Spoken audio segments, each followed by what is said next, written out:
பாஜக மாநில தலைவர் அண்ணாமலை வாங்குற காசுக்கு மேல கூவுகிறார் என்று திமுக நாடாளுமன்ற உறுப்பினரும் திமுக துணை பொதுச் செயலாளருமான ராசா விமர்சித்துள்ளார். ஒன்றிய அரசினுடைய உள்துறை அமைச்சர் அவர்கள் இன்றைக்கு பேசுகிற போது விகிதாச்சார அடிப்படையில் தான் அது அமையும்.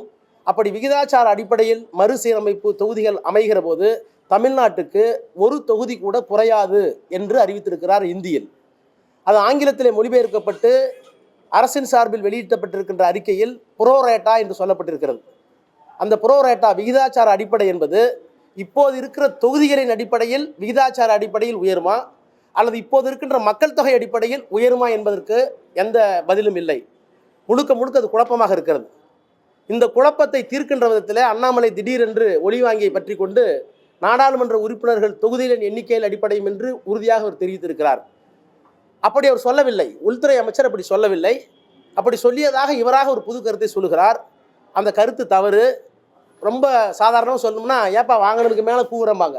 அது மாதிரி வாங்குறதுக்கு மேலே கூவுற வேலையெல்லாம் இங்கே பார்த்துக்கிட்டு இருக்காங்க. மக்களவை தொகுதி மறுசீரமைப்பு விவகாரத்தில் மத்திய உள்துறை அமைச்சர் அமித்ஷா சொல்லாததை அண்ணாமலை தவறாக கூறி வருவதாகவும் அவர் குற்றம் சாட்டினார்.